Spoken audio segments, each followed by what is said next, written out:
Alrighty, so welcome to another Under the House edition.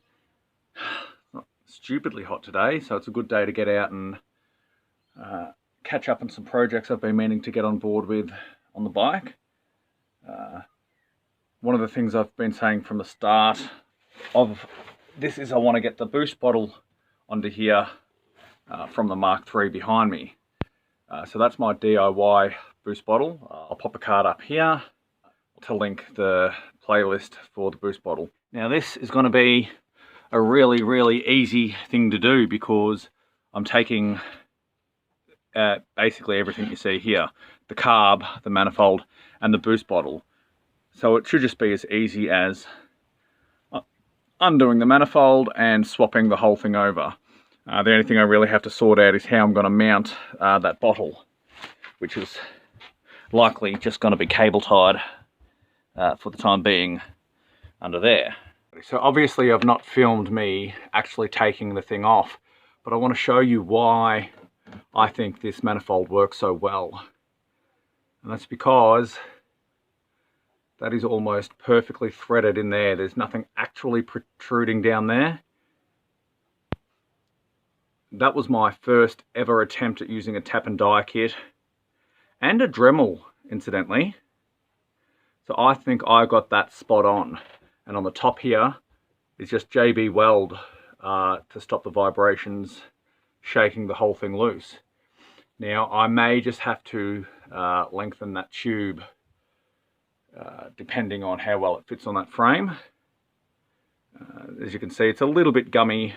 This is an exceptionally reliable carburetor. So now I've just got to go ahead and take the old carb off of that bike. And that's it, we're basically done. I was in the process of removing this carburetor and my cardboard gasket finally died.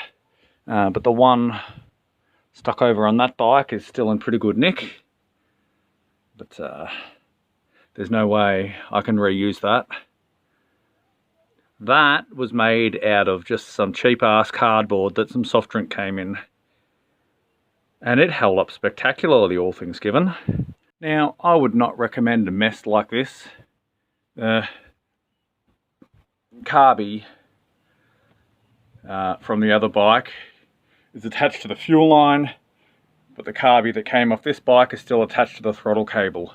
The only reason it's sat like this is because I'm being lazy and there's all the fuel that's stuck up in this filter was going to drain straight out, so it's going to fill up the fuel bowl in that carb. Hopefully I can get the other throttle cable out without pulling any more hoses off or dropping anything. This is not an ideal environment to be working with your fuel line. Okay, so that's the carb that we pulled off the Mk5 bike. That's a bog stock NT, and the one that's going on is an NT Speed. Now there's only a couple of minute differences between the two. But what we're making sure we're doing is we're changing over the whole throttle assembly. So obviously I've kept all those together. Now I'm just going to bolt this back onto the other engine, just without a gasket for now because that bike's not running anyway. As you can see, at the moment I've got a rubber glove shoved in there just to stop anything blowing in. Alrighty, so our boost bottle is on. I would normally have had it mounted up this way. I don't think having that bend is going to make a big difference. It's still a nice clean curve. Most importantly, it's not impacting the head there where it might cause heat damage. The big question is, will it start? So we're gonna take it out and see how we go. You should all be used to this angle by now.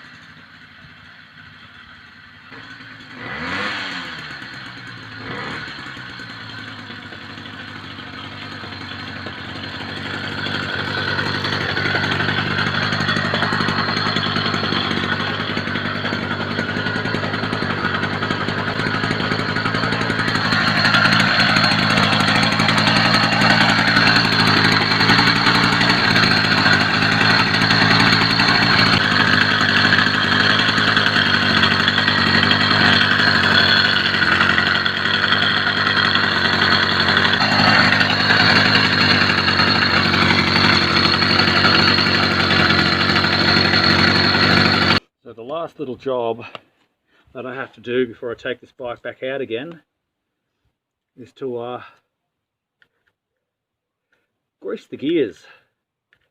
There's been a bit of clutch noise that's been a little bit concerning, but in all honesty it's probably just because I've been riding faster with the clutch in, thanks to the electric front hub. So I'm hearing what you would normally hear if not for the exhaust note. But I did notice last time I had this open that it was due for a bit of greasing, but there was still sort of enough left at the time. But now is as good a time as any to get in there and have a look. Now I've got you on super zoom here, but what you can see,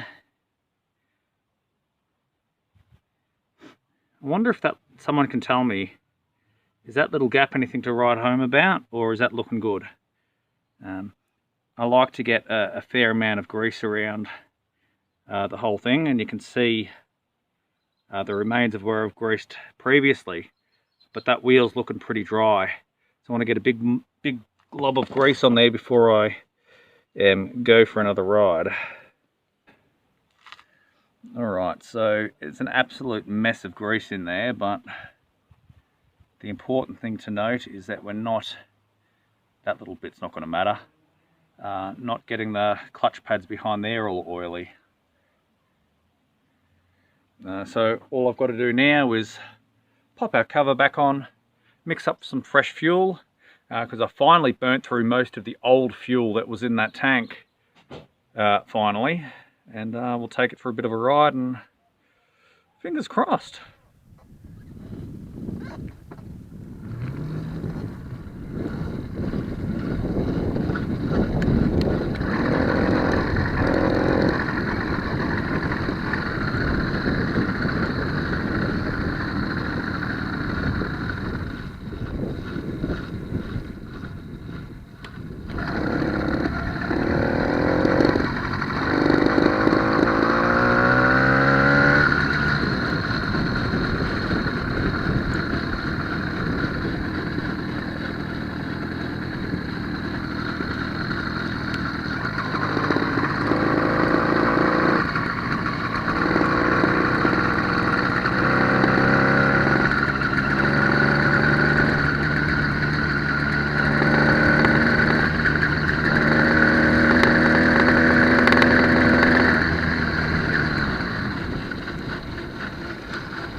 Most likely culprit is loose throttle cable. We're also going to double check the tension here, and